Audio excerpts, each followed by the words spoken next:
my next guest tonight here on Punky's Mixtape is joining me from Boston, Massachusetts, or those in the area, the South Shore area. Like everybody to welcome, good friend of mine, Dave Maggot McDonough. Dave, say hi to everybody. Hey, how's it going, guys? How you doing? Doing good. Good to have you on the show. Thanks for coming to hang out. Absolutely. So Dave and I met years ago when our band started playing together. I'd go and check out some of his bands when I was living in Boston. But Dave's here tonight because Dave's a filmmaker. And tell us a little bit about what you do. Pretty much everything. I wear a whole lot of hats. Primarily, I like to direct, but I also write, I edit, I act. I actually do the music for them too. Been doing a lot of the John Carpenter stuff lately. I like to have it be like a cross between Goblin and John Carpenter. Yeah, pretty much everything. Like I produce. I'm associate producer on there's a director out of California named James Balsamo, associate producer, and I have a cameo in his next movie, Bite School 2, from Dusk till Bong. And yeah, and so yeah, anything I can really do filmmaker wise, I do. I wear a lot of hats. And I like that you use like the way to describe it as John Carpenter, because he's producer, he's writer, he obviously direct, but he also like make the music and stuff like that. Yeah. And like that's for me, he was always especially going through film school and stuff, he was one that I held right up here, truly revered. Man, I should have worn my They Live shirt. Oh, that would have been perfect, but we don't live in a perfect world, unfortunately. But so yeah, tell us a little bit about your style. So obviously you're producer, director, writer, actor, special effects, and like you said, you do a little bit of everything. Yeah, those two. I forgot to mention that. Yeah, I like to dabble, and I started out as a PA, but I've been doing this since like '96, and like I had pretty much my film school in high school because we had the Votech, and so I've been editing. I edited tape to tape back then, but yeah, so I've been editing for years, but been started out in 2014 at Boombastic Films. They were doing a short called Insomniac, and Matthew Fisher, the guy who runs Boombastic Films, he said, "You want to be an associate producer?" And I said, "Okay, yeah, I want to get in this seriously, because I was doing it for years before that, and I want to get in this with like a group of people who actually want to get shit done. So I got in with them, and he's like, "You can either be like an outside producer, kind of just sit out, or you can come in and learn all the ropes and PA and special effects and have a cameo and all this stuff." And I said, I'm gonna learn the ropes because I want to pay my dues and whatnot. See, on that, yeah, we did a headshot, like a bullet to the head, and we use air compressor for that stuff. So got blood everywhere, and I for the dripping of the blood, I held like the tube and the funnel and all that. And over the years from learning stuff from Tom Savini, because Tom Savini is always, he's got his documentary VHS back then. What is it? Movies Magic or some shit. You just learn a little Tom Savini stuff. So special effects, I like to do Tom Savini style. For style filmmaking, I take like an absurdist point of view on it. So I mostly do horror comedies because there's comedy and horror. No matter you like it or not, some shit's ridiculous. So I always like to have that balance. Yeah, it really is. yeah. Because if you're gonna put in some ludicrous ideas, then it's so much easier to guise them in a comedy because it makes it a little bit easier for to suspend disbelief. Exactly. Yeah, so I'll have a little bit wackier characters than normal in a horror comedy, but without going over the line of like say a scary movie, like a parody. But there are some like people call them oddball characters. I even play one in Groundhog, the feature slasher I did. But yeah, I promote overacting. I promote just all like fun. I like to have fun on set. So they're very silly, and people have liked it. Everybody who's watched Groundhog has liked it. So must be with that must be doing something right. So definitely on the more like the Lloyd Kaufman side of things. Yeah, trauma's in my blood. Grew up on Trauma. Grew up on like Joe Bob Briggs. Grew up on Full Moon, Empire stuff. screw up on all the wacky shit, and I like to combine it. I try to make things like gory, funny, and scary, and I can. I mean, it's always like it's hard to scare people because you and me, we're probably desensitized. Yeah. So when I can try to make it scary, it scared some people, like people who like aren't as like avid like horror movie watchers as us, but so that's always good. You gotta love gauging those reactions too, especially ones that just like aren't used to it. Like, ones that would just like never like start browsing through like Korean and Japanese horror and stuff like that and Yeah. getting really obscure, which I fucking love. I love, Uh-huh. I love the obscurity. I truly do. Yes. And especially with a foreign film, because even more so, I'm reading it, so my imagination's just running wild the entire time, and Mm-hmm. I'm building up. I'm building it up so much larger in my head. But for the average viewer that doesn't walk that line, it's usually it's great to gauge the reaction. For Uh-huh. some things that might seem tame to us, they're like, no, oh no, like, you can't do it. Yeah. I had one of my friend's girlfriends when they watched the premiere in the theater, and she said she had to keep looking away because it was so bloody, and I'm like, thank you so much. I put that on the back of the box. Yeah, I know. Yeah, it's like, oh, thank you. So how to. So next time I'll add like a whole swimming pool full of blood to the movie. Always up it from there. Oh, that's awesome. So, Mhm. and you kind of dropped a little tidbit of knowledge right there with us, is that you had released your first feature full length film, Groundhog. Yep. Yeah, we filmed it in this winter of 2016 for about a month. It was every weekend in January 2016. Saturday, Sunday, Saturday, Sunday. Had a $7,000 budget on that, and the budget kind of ran out at the beginning, so I was like using paychecks. Like it was just coming out of my pocket for most of the rest of that. But I think we fit a good amount in seven grand. You just load it with blood. If you have a good script, 7 grand goes a long way. Just the dialogue and stuff. Yeah. So we premiered it in the Capitol Theater, and it's like the Boston area, in like 2017, February 3rd, because somebody had booked February 2nd. We wanted to get it for Groundhog Day, but somebody booked that day, Oh, unfortunately. Yeah, and we had a good turnout, like such a good turnout. We had like 2 showings that night. Not so much for the second one, but we packed the theater the first time. But the second time was just fun. We were just shooting the shit with friends and stuff after that. And then we premiered on Halloween from time to time because we used to do like Halloween showings. Um, yeah, and then we put out the DVD a few months later, like the summer's 2018, the summer of 2018, we put out the DVD, and just been racking up the reviews and stuff, and people liking it. that's Yeah. awesome. Tell us a little bit about the movie. Groundhog is it's an 80s style holiday themed slasher movie, kind of like Silent Night, Deadly Night. Because I wanted to like bring back the 80s when they used to have like every holiday had a slasher movie. So it's like a slasher comedy. It's about a guy who pretty much 5 years earlier loses everything in his life due to like a snowplow accident. And 5 years later, he's like living the office life. Before that, he was like a TV cameraman. He's living the office life, and he's taking medication like antipsychotics. And he loses that, and then he kind of loses his mind, and he snaps, and he wants to go after what he thinks is responsible for everything. It's the groundhog for saying there's going to be 6 more weeks of winter. And it's basically it's like a live action Looney Tunes, because like Wile E. Coyote and the Roadrunner. So he's like after the groundhog. In his mind, it makes sense. In his mind, it makes sense, but he goes on a long journey, goes to the groundhog bed and breakfast. Because in the universe of the movie, the absurdist universe of the movie, Groundhog Day is a big day, Because like not everywhere else, Highly like celebrated, like way more revered yeah, than small little celebration Pugsatoni every year. exactly, yeah. So it's kind of like it's a lasting thing, yeah. That people so at the beginning they're at a different Groundhog festival than the Puxatawny one, kind of like their own little town thing. And basically he's holding up like a stuffed groundhog, like a stuffed animal, and everybody's like eating that shit up, like they love it. They fucking love Groundhog Day, and it takes place in that universe, and he's pretty much going to kill a groundhog, and he's having like a psychotic freaking trip.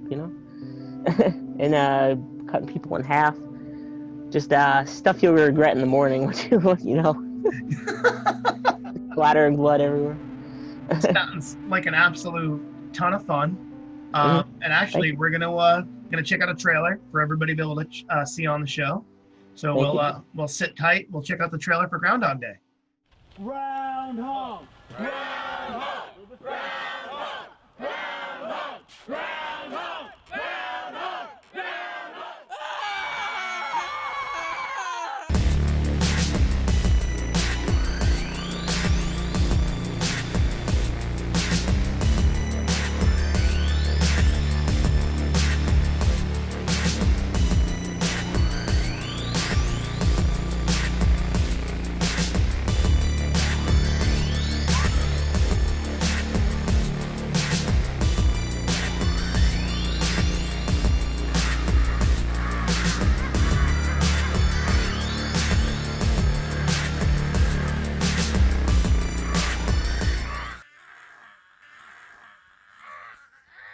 What a fucking mess. Awesome. Thank you so much for sharing with that. It's Thanks, a lot man. of Thank you. fun. It's a lot of fun. Whew. Thank Oh you. man, where can we find Groundhog Day online? We can Groundhog. well, right now it's on my YouTube channel. I think. Yeah, it's on my YouTube channel. I think it's live if you look up Groundhog. Um, but we've been selling the DVD, so I think for the quarantine thing, we kind of made all our movies for free on YouTube. So I think it's up on my YouTube channel right now, which is Dave Maggot on YouTube. You'll see me, my face, on there. Or you can hit us up if you want to purchase a DVD. Um, my my email address is davidmcdonough37@gmail.com. Yeah, or you can hit up Matthew Fisher on. You can hit us up on Facebook, Instagram. We're on all the social medias. Nice. Definitely would like to be able to, help and support the production company. So definitely down below, if you want to see more of Dave's movie and you want to help support an awesome artist in the Northeast, definitely share your support. Reach out with an email. So you've obviously with everything you've had, we're all had our own bits of downtime right now, and you've been staying busy even as you tend to do. Absolutely. Yeah. You got a new project going on, don't you? Yep. Yep. I've done some. Yeah, we did some short films, kind of like through the quarantine, like people sharing files and stuff. Oh, what have So you been doing for shorts? we got we did Gore Theater 2, which is on the Trauma Now network. That's like an anthology. We have like a 15-minute short in there with me and some friends from YouTube. Doing a lot of YouTube collaborations because you got to, keep busy with movies and stuff. So that's on Trauma Now, and it'll be on DVD soon. Nice. Just did one called Scarlet Cinema. It is on Evil Stevel channel. That is, see if I can spell it right, EvilStevel, and that's on YouTube. Scarlet Cinema. That's an anthology we were just on, and yeah, I got Pep Rally coming up. Once all Nice. the COVID shit is over and I can get out to LA because I'm gonna film it in LA, and it should have a way better budget than Groundhog, so I get to play with more blood, and it's Always just fun. it's gory as shit. The script. Somebody said it was like somebody who had proofread it said it was like. Have you ever seen The Collection? No. At the beginning of The Collection, there's this like Ruse like Goldberg like nightclub scene where the collector he pretty much puts people in boxes and just murders everybody else, but he collects who he wants to collect. So he sets up this nightclub to where it's like a bunch of gears and stuff and like all these traps. It's almost like it's like Saw because it's from the writers of Saw. Yup. Not the writer of the first one, but the guys who took over like with the third and the fourth and all that. They also wrote Feast. But they've been doing Love that movie. they're doing the collector movies now. They're doing the third one right now, The Collector. But yeah, like people just like a whole massacre scene. Like the movie starts off with that, and I had a friend who proofread Pep Rally with me, and he said it's like The Collection times 3. Like that's the finale alone. I kill more than like I don't know, maybe like 50, 60 people at the end of the movie, and like a whole bunch of people throughout it too. Yeah, That's gory. Yeah. awesome. Tell us a little bit about the premise of Pep Rally. Pep Rally takes place. It starts off in '96. There is a pretty much a male cheerleader and the head cheerleader who have a relationship going, and she pretty much sasses the head of the football team, the football captain, and gets embarrassed. So a tragedy happens with the male cheerleader and the football team. They pretty much kill him. So sports at this high school, we'll call it Hanson High School, and the football team's the Hanson Hammerheads. They pretty much ban sports throughout. Like for 23 years, sports are banned. Like pep rallies, anything like that, anything extracurricular that isn't our academic is just banned. So you have it's like a cross between Scream and Mean Girls. So you have like these mean girl type character and her friends. They're like, she's the class president, and she's like, I want to reinstate sports. I want to have something like we can be proud of at the school. Because we haven't had anything. So she's like running a campaign to reinstate sports, and it looks like it's working. So then a mysterious killer dressed as the male cheerleader with a mascot head on just starts killing people. With the killer has these flags, the pennant flags, and they like kind of extend into like knives, like you flip it out like a slap bracelet, and just two of those, and like the killer is doing like gymnast stuff, and just murdering the shit out of everybody. So anybody involved, yeah. So it's like that, and then yeah. Oh, once again, just fully embodying just the ludicrous nature that is like 80s horror cinema. Oh Yeah. my God, that sounds like a ton of fun. Thank You you. have so you're going to be shooting that next year? Yeah. Once all this is over, get out to LA. I got a producer connected who is the producer of this movie called Blind. That just came out. It's doing huge right now. They just had like an article in Entertainment Weekly. JoeBlow.com, Screen Rant covered them. They have their the blind killer's outfit and mask is being sold at Trick or Treat Studios. Basically, yeah, doing crazy at the festival circuit and stuff, and it's coming out in the fall. And yeah, pretty much I hooked up with the producer on YouTube. He's a fellow YouTuber, and we wanted to do a project together. So he gave me the name Pep Rally. He always wanted to see like a Mean Girls slasher called Pep Rally, and I'm like, I'll write you the script, and we'll work together.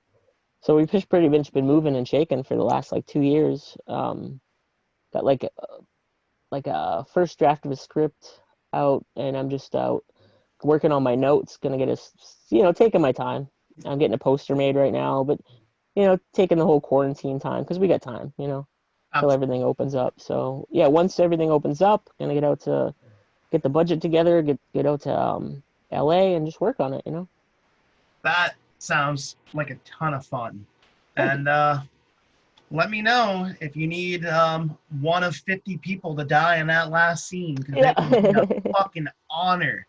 Oh man, for somebody who's done practical effects and stuff, I'm always on.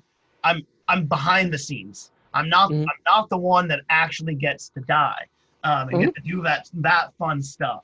So no joke, I'll use MixTape money to fly out to LA, even if it's for a day, and we'll film the entire way just to go die for a day. I will fucking do it. Awesome, that sounds like an absolute blast. And I'm pretty sure all the mixtapers agree that's an excellent use of all of our money. Thanks, man. Thank you. I think it'd be fun. I've not gone out west as an adult, and I can't think of a better reason than to go out and support my friend who's making another movie. That sounds like a ton of fun. Absolutely, dude. Oh, I was supposed to be born there, but because my parents went from Massachusetts to California, and they didn't have me until they decided to come back here. So I was destined to go out there, and I haven't been out at all in my life. So I want to. Could be a pilgrimage for everybody. Yeah, exactly. And that's the thing. It's like the cheesy old Hollywood fan in me. Like I want to go see the Walk of Fame. I want to go see, I want to go see the theater. I want to see the sign. I don't care. And like some of those classic tropes, those like Americana things, they're tried and true for a reason because, they're heartfelt. And then I love those little aspects. I would love just to go down the strip and check things out. Exactly, yeah. Or because like we're metal fans, obviously go to the Rainbow Room and like what's the other one? Stuff like yeah, that. the Whiskey a Go Go, yeah. Yeah. Just like this, taking the strip, that would be an absolute blast to be able, especially if you catch a show out there. Yeah, exactly. Um, Everybody's always playing out there when we can. You know? Yeah, when we can. Which, Yeah. God, it's been. I don't even remember, the last show that I saw wasn't even a band. It was Tim Heidecker and Eric Wareheim, Tim and Eric live in Boston in February. Oh, cool. Yeah. It's like the last concert that I got to go to before shit hit the fan. Yeah. I really wish that I might have said yes to a couple of friends back in February to go out before things all died off, because it's just been it's been nuts. It's been nuts, but it's good to hear that it seems like most people I talk to, they're finding ways to be as productive as they can be, within reason. You don't want to overextend yourself right now, because we don't know what the likelihood of the future is going to be. But it's good to see that people are going, they're trying new things, putting new ideas out there, and obviously you've been plenty busy. Yeah. I'm definitely excited to check out some of the shorts that you've been working on recently. I didn't even know half of the stuff. I saw the little announcement for Pep Rally, and I was stoked. Was excited just to hear just another friend that's making another movie. Because that's one thing, and you're right. It takes a while to find like the like-minded individuals in order to get into it.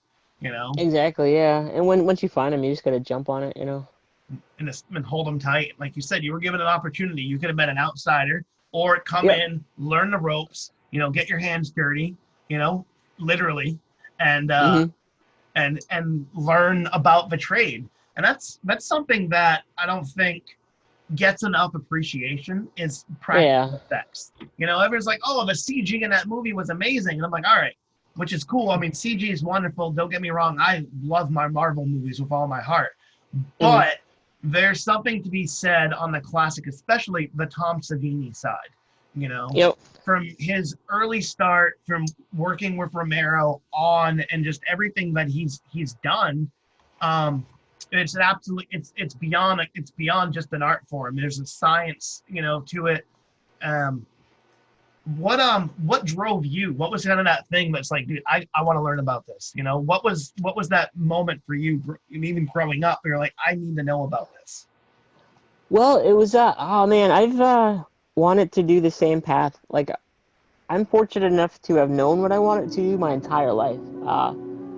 I saw Dawn of the Dead when I was like 2, and I had the opportunity. Well, my memory clicked on it too. So I remember just waddling into my grandmother's living room, and everybody else is in the kitchen, and Dawn of the Dead, the original, was on HBO, and just looking at those blue zombies, and like just like the machetes and the heads and stuff.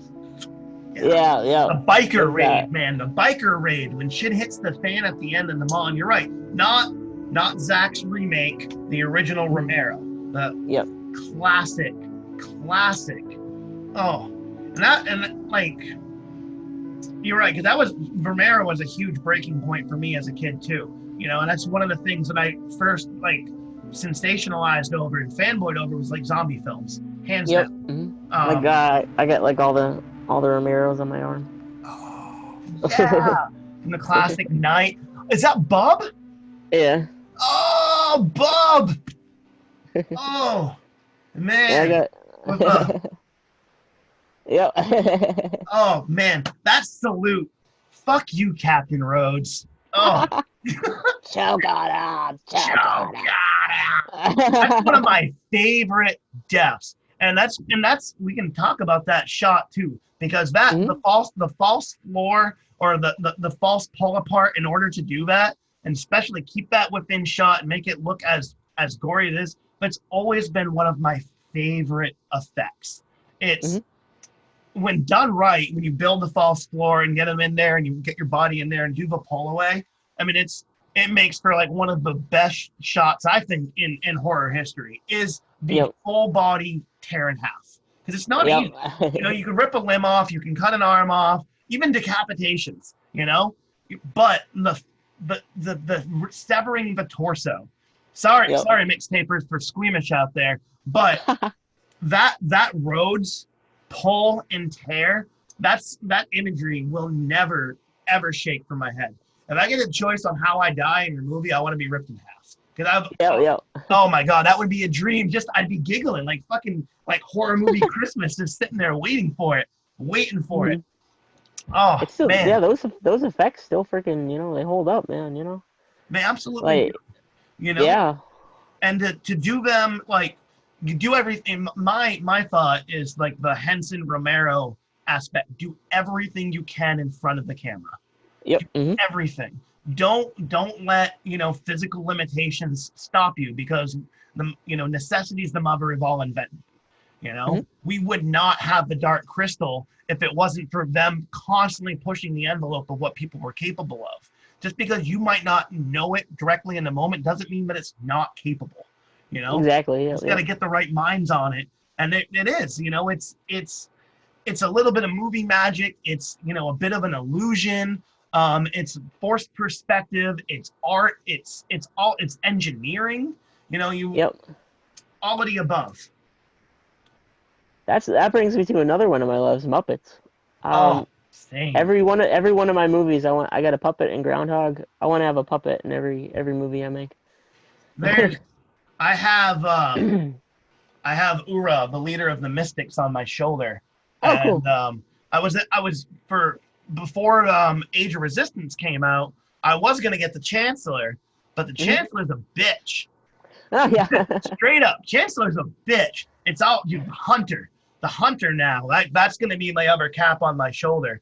Nice. I have a great tattoo artist that's gonna finish that up for me. I think that was kind of like the crucial thing as a kid. Before the zombie, before the horror, that was like the formative right there. I was a Muppet kid. We're kids of the 80s, Yep. grew up on that. Oh man, favorite Muppet, just out of curiosity. My favorite Muppet would probably be Gonzo. I am Gonzo to my core. I love Animal. Fozzie. I'm kind of like a cross between Gonzo and Fozzie.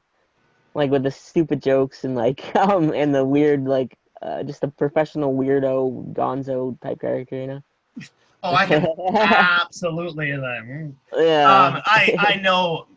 I thrive for puns.